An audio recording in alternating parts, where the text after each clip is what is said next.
The following is an emergency podcast episode about the war in Ukraine. All monetization of this episode will be going to Global Giving's Ukraine Crisis Relief Fund. Please consider making a donation yourself. Link in the show notes. Justin Sherman, fellow at the Atlantic Council, here to talk Russia and cyber. We're recording this Saturday afternoon, U.S. time on February the 26th. Justin, let's take us back and do a brief history of Putin and cyber operations in connection with hot wars.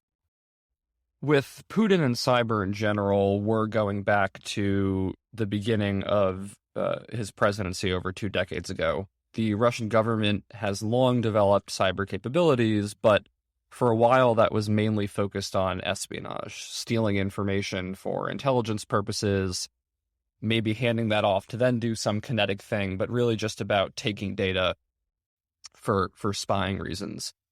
Then we see around 2005, 2006, the Russian military start to think a lot more about how all this cyber stuff could be pretty useful in an actual armed conflict. And so we start to see this play out. In the 2008 Russo-Georgian War, for example, there were a ton of cyber attacks coming from Russia against all of these targets in Georgia to try and undermine the flow of information. There were big DDoS attacks, sending tons of bogus traffic to websites to knock offline government sites, journalism websites, other things, recognizing in the Kremlin's view that when you're in a conflict, information is incredibly important, whether that's information going to citizens from the government or journalists to the rest of the world. And so using cyber to undermine that can be really effective.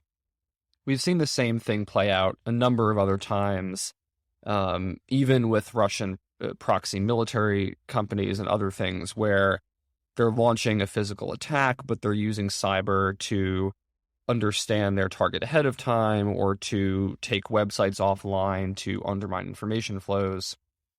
And so that's sort of the general history that matters here when we're talking about what's happening in Ukraine now. Even in 2014, when Russia illegally invaded Crimea, there were a number of cyber attacks from Russia against Ukraine, and there were even reports from at least one Ukrainian internet provider that unknown men, likely Russian proxies, were actually cutting, like physically chopping, fiber optic internet cables on the land to try and disrupt internet access in Crimea. So, which didn't entirely work, and that's another thing. But we see this time and time again where, you know, in the West, sometimes we talk about cyber as very different from kinetic stuff.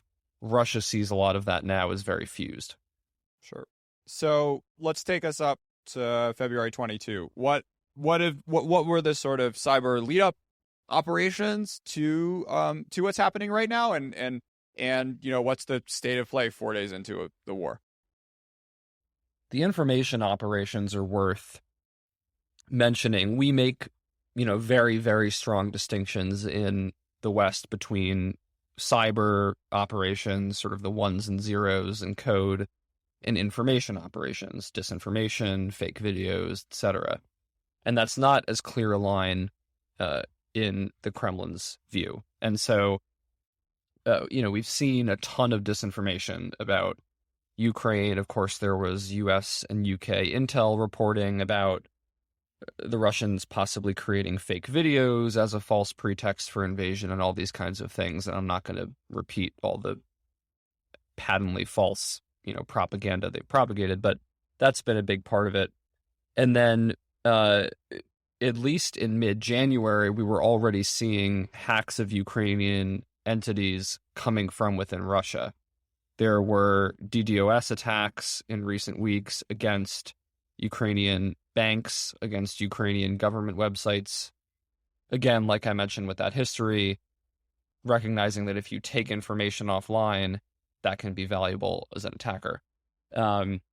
We've also seen wiper attacks, so malware that goes on the machine, deletes all this stuff against targets in Ukraine and Ukrainian contractors in Lithuania and other countries.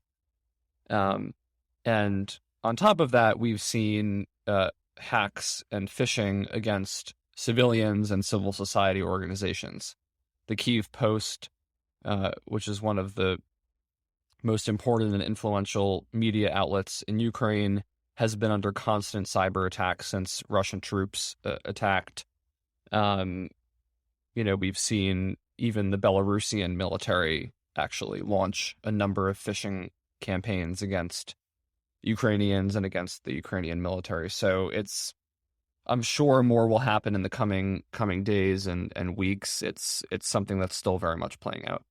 One more thing before we get into the current operations. There was this very odd story about a month ago now of Russia arresting one of its sort of leading, most prominent cyber, criminal gangs.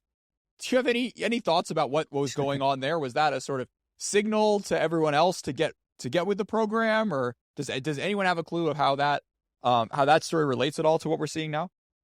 There's still some debate about that. Did that actually happen? Was that just for show? Right. You actually raise a really important point, though, even in the context of, and this does matter for Ukraine, which is that when we're talking about cyber threats from the Russian government, we're not just talking about members of the government. We're not just talking about the military and the security services, although they do have extremely sophisticated cyber capabilities. We're also talking about patriotic hacking groups, about front companies, other proxies, criminals that the Kremlin recruits or forces to do things. And so that's very much a part of it. To your point, the social contract between the Kremlin and Russian cyber criminals is basically twofold. One is go after foreign targets much more than or entirely more than domestic ones. And two, don't undermine the Kremlin's objectives. There have been some cases where you get hackers doing weird things against Russian targets arrested. Hackers doing things in ways that sort of mess with what the Kremlin wants. Same thing. But to your point, that ransomware group, the White House said, was not Putin-controlled, Putin-directed. Okay. But at this point, Putin's aware of it. That's been a huge source of debate. The U.S. has wanted Russia to crack down. And so is it possible that they did, in fact, arrest some of those folks? Yes. Is it possible that was made up? Yes. And maybe they arrested them and then let them go, or said, hey, be careful about such and such U.S. target. Who's to say? But I would be skeptical in general that the Kremlin is willing to actually crack down on cyber criminals. They bring in a ton of money, but like I said, the state wants those proxies available to recruit in conflicts like what's happening right now. Sure. So, looking at what's happened in Ukraine so far, all the lights are not out. It seems like you sort of cyber Armageddon is not something that has hit Ukraine at the moment. Is that a reflection of Russian capabilities, of Ukrainian defenses, plus whatever help they're getting from around the world, or is this a decision by Russia not to escalate to the degree that they potentially could if they wanted to push things forward in this domain? I would say more likely the third. It's very likely just the fact that Russia has opted to not do something like that in the present moment. As you noted, we're only a couple days into Russia's assault on Ukraine, and so it's hard to say definitively. I mean, you really can't, right? Nobody can say definitively what is and is not going to happen. Exactly to what you said, though, there has been some reporting and speculation that maybe when, if Russia managed to take over Kyiv, they would then impose a communications blackout. There's some rumors from some Ukrainian intelligence sources that one of the possible plans Russia has in the playbook is to launch a massive series of attacks that could be physical, that could be cyber, could be both, on energy and telecommunications infrastructure to knock out electricity, knock out the internet, knock out cell phones, cause panic, undermine, people's ability to track troops, the world's ability to watch what's happening, force Ukrainians into the streets, which then will impede the flow of Ukrainian military forces. So, I know that's not maybe the most helpful answer, but I just think at this stage, right, to your point, they have these capabilities. We know they do. They've shut down Ukraine's power grid multiple times alone. So it's an open question in the coming days and weeks what Russia will or will not do against that kind of critical infrastructure. Justin, let's turn to the questions currently facing policymakers in the West. What are the sort of dilemmas and decisions that the White House and capitals in Europe are going to have to take in regards to the cyber domain in the coming days and weeks? Yeah, that's a great question.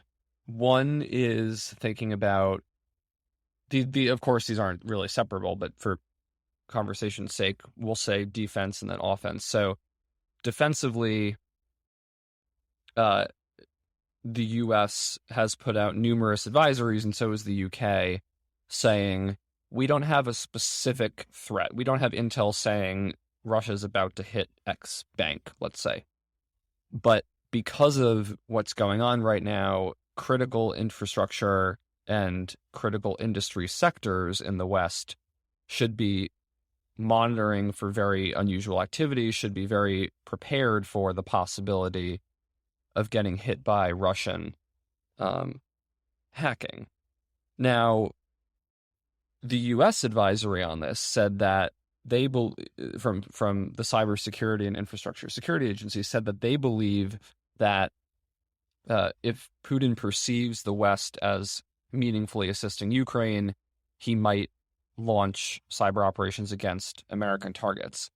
The perceives word there is really, really important because Vladimir Putin does not view opposition movements as legitimate.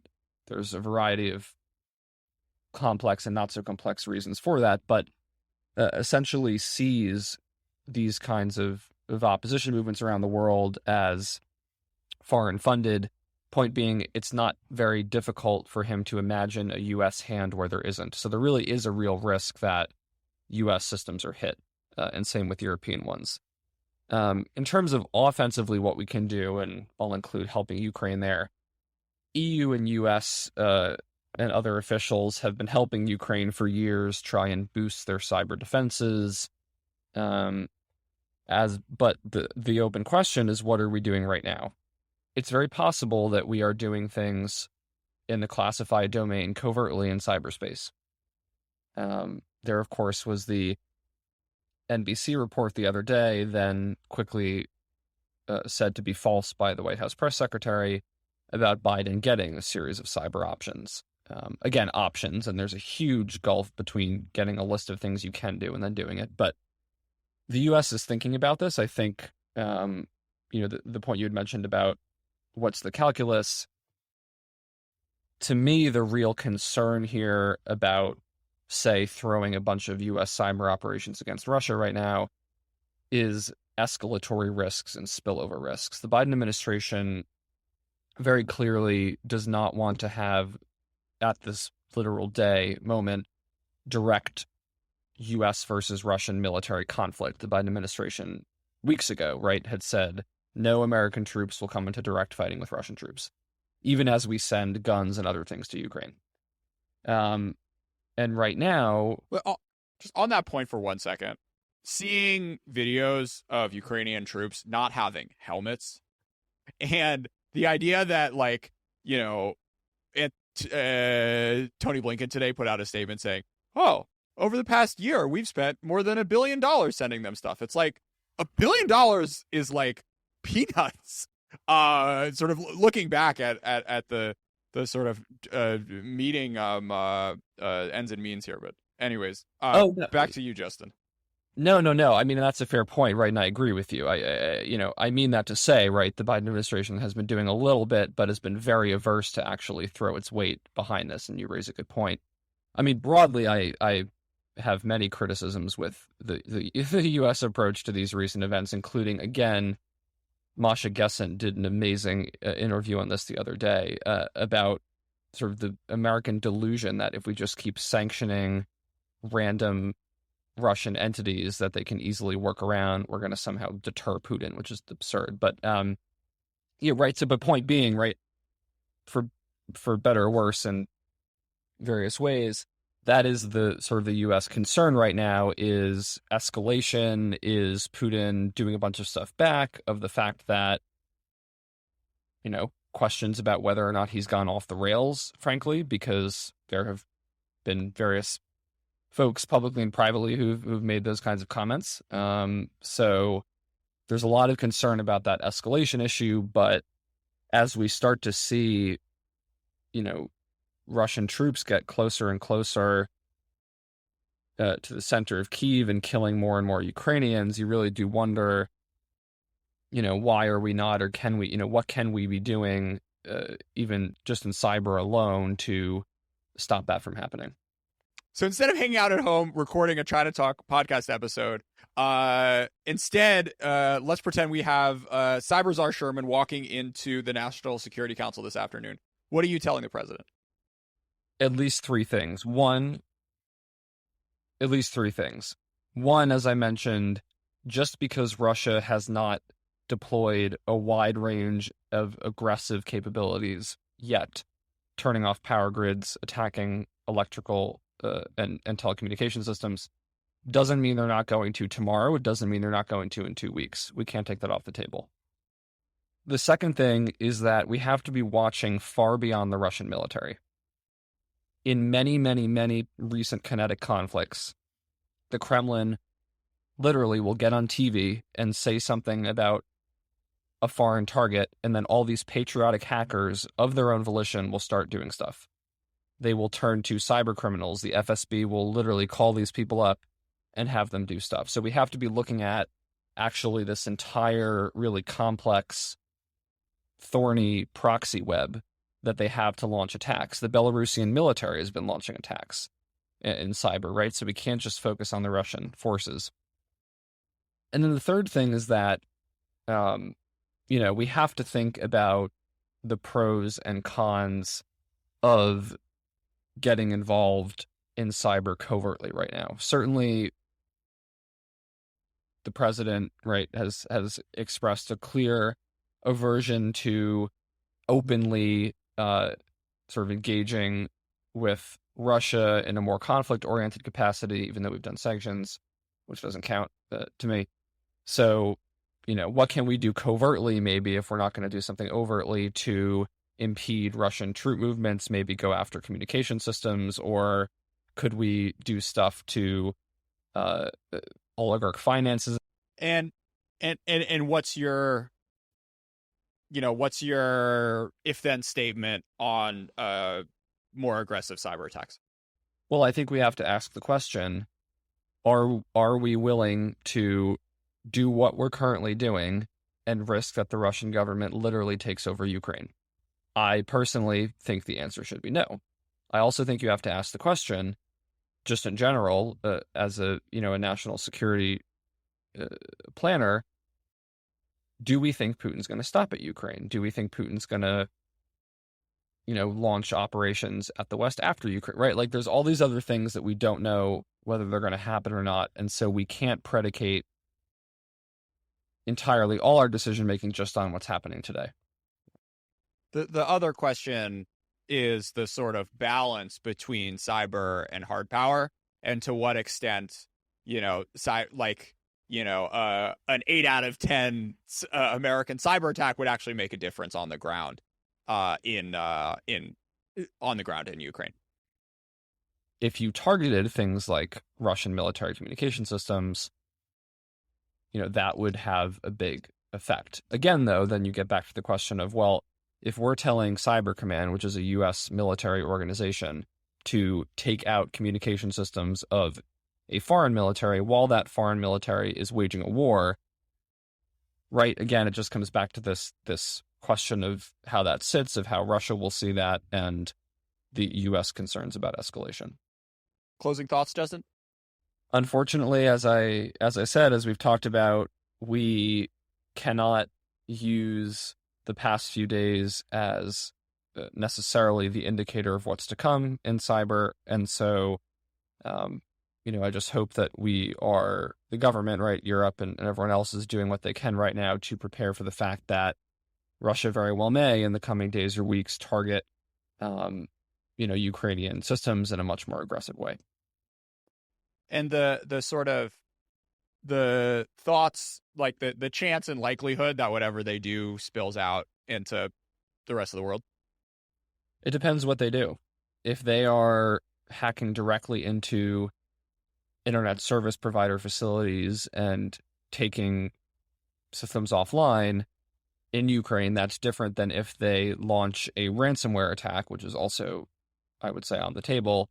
And then that ransomware starts spreading everywhere, as we saw with NotPetya several years ago, which, of course, was, economically, by many estimates, the most devastating cyber attack in history. So spillover is very possible. It depends on what kind of attacks and against what kind of targets.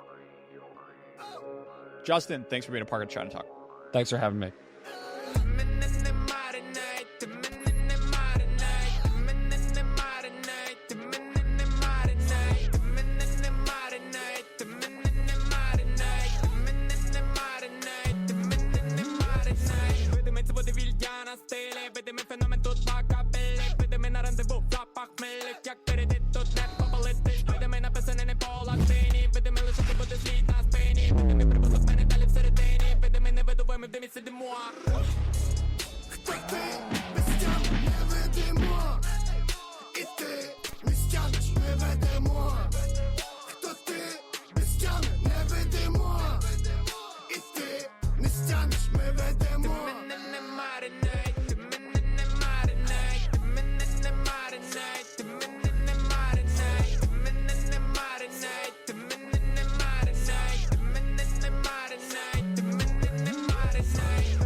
По-любому на матера постанова підпишись.